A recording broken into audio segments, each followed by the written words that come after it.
across his half-dead body, as if the whole world itself is mourning with grief and sorrow for his lost. But alas, amidst all this chaos and desolation, surrounded with nothing but death, he is unable to care less. Kneeling on the ground, he picks a woman buried under the rubble of what's left and embraces her ever so tightly, crying and wailing on the top of his lungs, unable to invoke even a single thought. He bleeds and he weeps, screams as he rejects, denies the thing he can't fathom. No, this I will not accept, he mutters with his dying breath. He bellows and drools, begs as he cannot unspool the horrible truth, shouting with agony and anguishing pain. Wake up, please, he adjures with dismay for himself. Nothing could describe his sorrow, the pain of loss. And then and there, he snaps, as if the thread of his sanity is cut and no longer obsolete. His eyes that once were of sorrow turned lifeless but petrifying.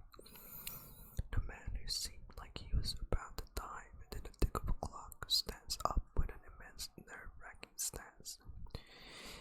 And because of this, the world becomes quiet as if a king has awoken. Every being on the universe then looks at him, yet he retorts a glance fearlessly, immensely saturated with crimson light and burning hatred glow.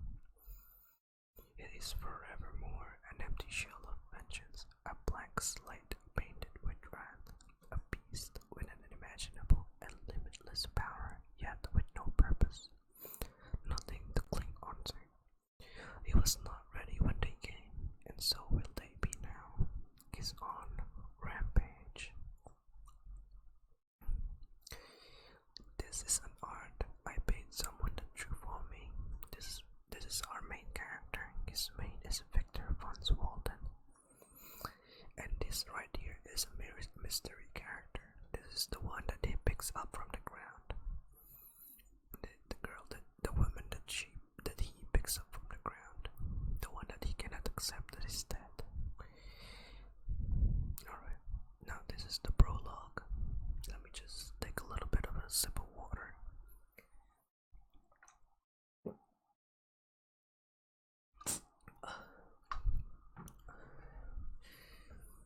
Prologue, December 13, 2014. The World War IV, or what most commonly known as the Extinction Period, started between the soil of America and Asia. All kinds of reasons were to blame: ethnicity, religion, politics, greed, pride, the wants and needs to control, and of course the power of two opposing civilizations. These are what brought upon the war, the carnage, the famine of the cold.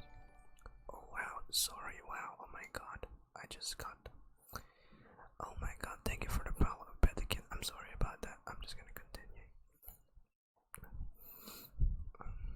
And of course, death itself lasting for more than 3 gruesome years. 99.8% of all humans' population was decimated from the face of the earth. Roughly 7 billion people died in a mass genocide after countless nuclear bombs were detonated across the globe. And not long after, its prolonged effect killed 3 billion more in a nuclear winter, where the sun never rose for 11 more years. Not that it was a surprise, rather expected before it even began. In this war, or more accurately, in this human eradication fortuity, no one declared defeat. No one claimed triumph as well, for there are no more people on the surface to do so. The remaining 0.2% of human population who were fortunate enough to evade the war, mostly composed of people outside said soil, survived by hiding in the depths of the Antarctic Ocean. They were led by Dr. Kira Rose, one of the greatest minds in the mid-40s. A year and a half before the war even started, she was already amidst the development of a bunker they called Kira's Ark, a gigantic bubble-like underwater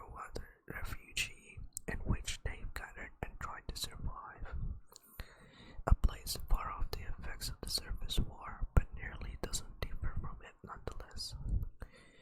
Unfortunately, even with their effort to accommodate millions of people, roughly only 8% of the populace inside the bunker was able to cope in such a living state. Those who did survive, however, waited for another 15 years and had to readapt to the harsh and cruel environment outside that was left behind. These people, no more than 250,000, vowed to never let such a tragic act ever happen again, that no longer will they be prisoners of their own egocentric desires, thus founding the golden era of humanity, where every last beast of the past was left behind. No longer do people kill each other for petty and self-serving acts. Rather, each and every one would be considered to have evolved and only work for the betterment of all mankind. And soon after all this, humanity once more resurfaced. By then, they were able to sustain and gain back control of the futile deathbed of a place once they called Earth.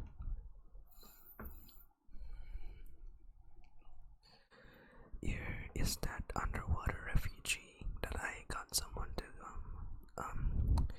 create for me again. I did not draw this, I just got someone to draw it for me. A very, very wonderful art, and I really, really love it.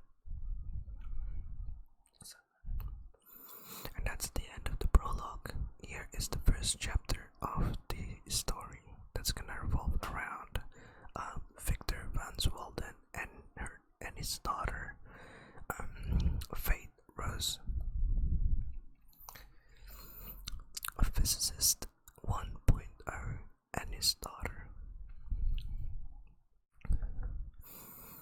Initiating morning protocol, standard procedure on set, breakfast juicing, filament B. Weird how these things work, he grumpily whispers. You don't need to announce it, just do it, irritatingly rubbing between his brows. Establishing morning routines. Our climate temperature is currently at 15 degrees Celsius. Rain has a 57% chance of eventuality between 1500 and 1900 hour.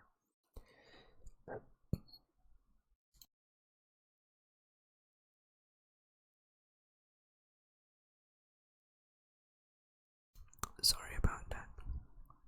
Advising C-47 to ready a rain shield. If an unlikely event to venture outside is to occur, have a lovely day.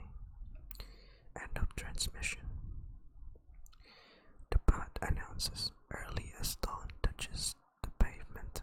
It's a robot-like object with a circular stature for a body, floating around aimlessly in the room. It has a circular screen in its front, the likes of a camera, having this woman's speech-like pattern as well, which is monotone, yet is pleasant to hear. Though this thing has these friendly and straightforward designs, it's not quite enough to allure a good morning wake-up call for Victor.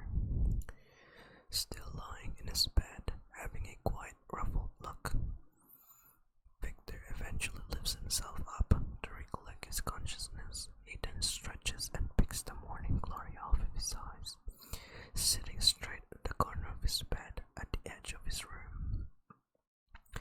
His room is almost empty, as if not a room at all, but only a square space of whiteness. Neither hinges for doors nor windows are to be seen. Although quite spacious, just him, a simple single bed, and a pond are what's in it.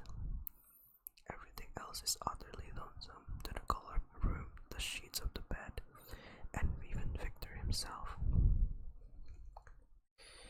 Wearing a long-sleeve white shirt and a long white pants, he and her place couldn't be any grayer and duller looking nevertheless.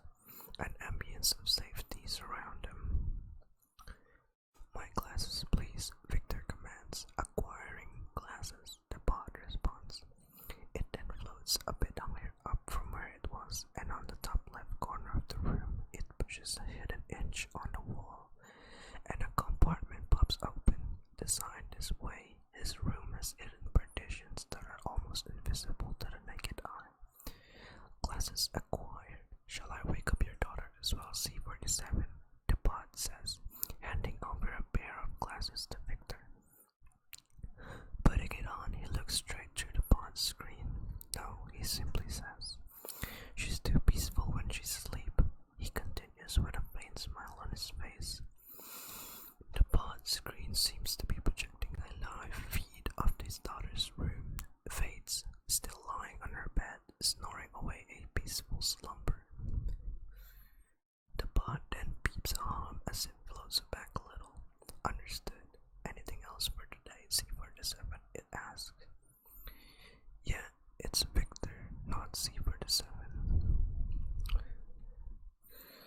Understood. Ending morning assistance. Recharging. The bot then powers down, still afloat, but now is still.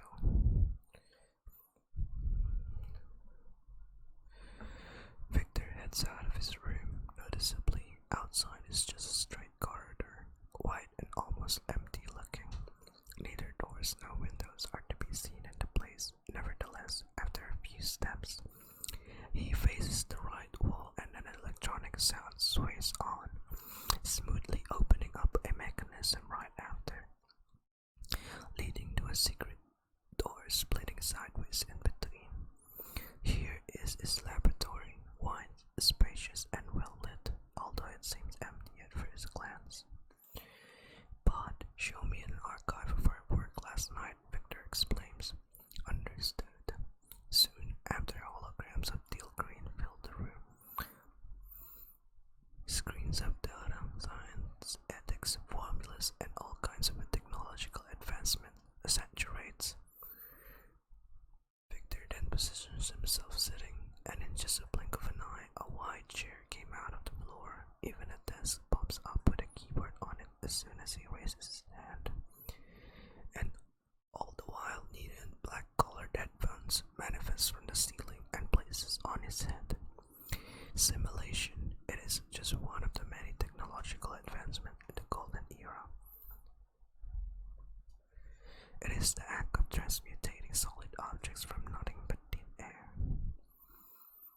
Lyrical beats, fast and rhythmic, emanates out of the headphones Victor sports. The noises resembles music from the past. It is quite loud, as if someone is screaming rapidly. Nevertheless, he seems to enjoy its catastrophic engagements. And as he goes on, working and filing data, the laboratory fills with apparatus and equipment in no less than a moment. Preoccupied as if already is one of the objects cluttering and camouflaging in here, his other senses are down like a perfect prey. No talking, no bickering, not even a yawn, nor a glance to other things. His eyes are fixated on the screen alone, not noticing anything else, not even the footsteps slowly making its way to its laboratory. The entrance opens without him noticing. A stranger walks in, shrouded under a thin piece of white sheet, creepily lingering about. From the door to the back of the chair where Victor is seated, tiny hands then emerge out beneath this thin piece of sheet, forcefully grasping Victor's shoulder as the stranger finally shouts, "Got you!" Grasping from startlement, Victor jumps out of the chair, dropping his glasses off on the floor. Everything in the room dissipates to thin air right after. Quickly he then scours for his glasses, to the jolt that he can't seem to find them, blind as a bat. Not till. The stranger hands them over to him with a faint chuckle, and as soon as he puts it on, to his surprise it is Fate, smirking and finally laughing her heart out as the sheet falls on the floor from her restless chuckling. She pulled another one of her mischievous stunts, as she likes to do so. Fate, Victor greets, "Good morning," with such a trembling voice nevertheless, is feigning a smile and effortfully showing Fate that he is not affected. "Good morning, Papa," Fate greets back cheerfully. "Did I scare you? Did I? Discerningly mocking him after. She is quite enthusiastic, as if his anxious reactions are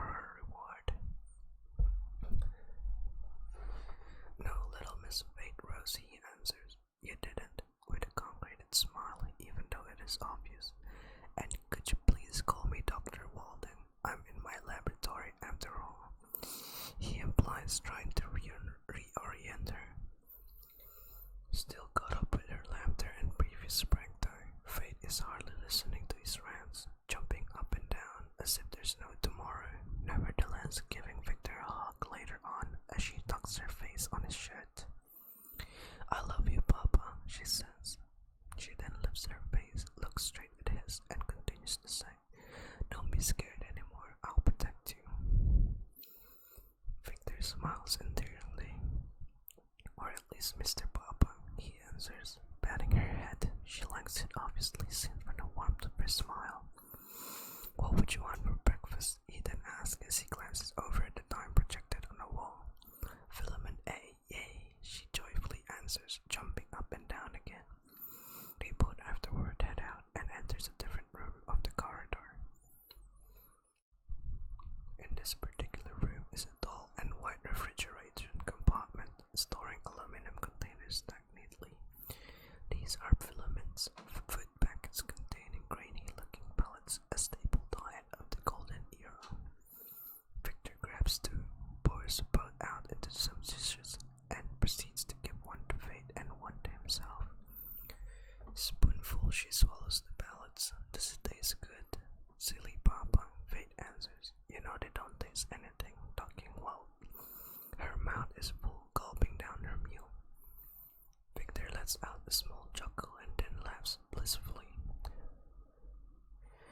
Here in their world, everything feels strange and yet reasonable, cold-looking and yet warm. Everything is not in place but is neither lost. Their world is quite literally alienated, but for him it feels home. As the two happily indulge with their meals, the bot suddenly enters the room, hastily pacing inside and in front of Victor, projecting the time on its screen. It is 9 o'clock. Abruptly, Victor swallows the chunk of filaments he was chewing after he seized this, cuffs up what's left underneath his throat, and as soon as he realizes the forgetfulness, hastily checking Fate's feet under the table later on, and asks her, Are your stabilizers on? Yes, Fate cheerfully answers as she points out a red-colored button flashing from her chrome-plated shoes. I turned it on before you even told me, proudly raising her head up high. Just give me a little break.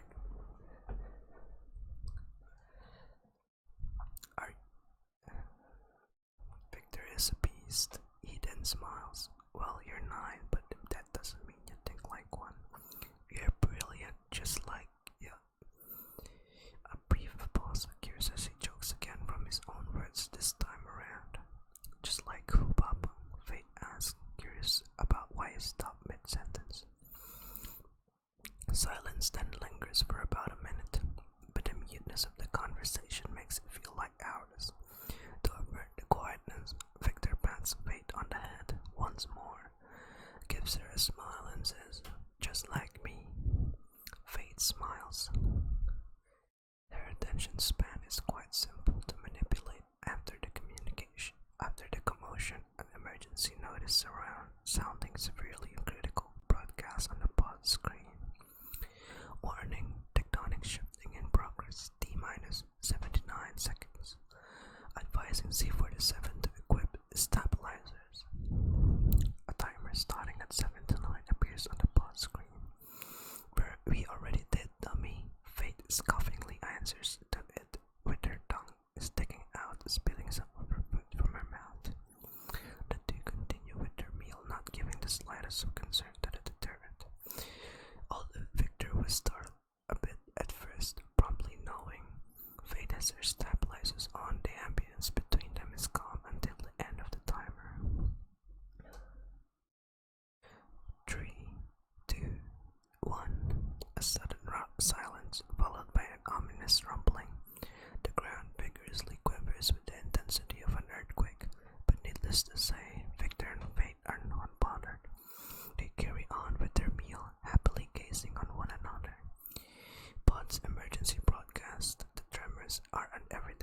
learns that an earthquake is to be compared to the norm, and the chrome plating on their shoes called stabilizers seems to keep them from getting affected by the rigorous quivers. After a while, about a half a minute or so, the earthquake ceases. Fate, playing with her food with a spoon, suddenly pops a peculiar question. Papa, what's a tectonic shifting? Victor smiles. Tectonic shifting, sweetie, he corrects, is the movement of the Earth's crust.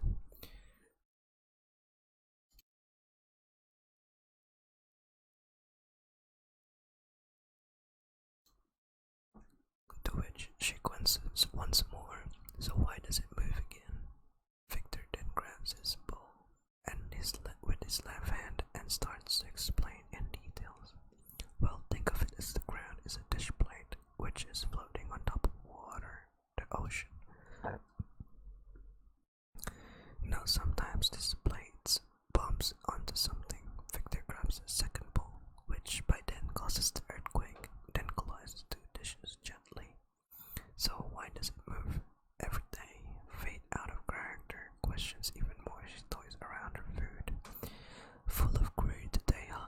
Victor concludes. Well, that's because a knock on the door suddenly occurs and interrupts. I'll get it, Fate exclaims, unexpectedly dashing out to the exit of the room and into the corridor. No, wait, Victor's heart suddenly accelerates. Unexpected personal, the bond announces, engaging dread protocol, adding to the unprecedented commotion. Faster than the two can even come near the door, the bond swoops instantaneously in front of the entry, and in a matter of seconds, two blasters like appendages came out on both of its sides, aiming a laser pointer directly at the door. No, bond, disengage, disengage, Victor commands as he finally catches up to Fate. He then picks her up to his arms as he scolds her not to open doors so easily. Fate, little miss, I told you countless times not to do this. It maybe is the golden era where crime don't exist, but there are still protocols to consider and follow. After all, they are in a cloud. And that's the end of chapter 1. I'll continue the next chapter. If you like this series, let me know in the comments on my YouTube channel, SMR. That was a little bit tiring really, but I'm glad I did it. I hope you guys like it too. If you guys would like to support this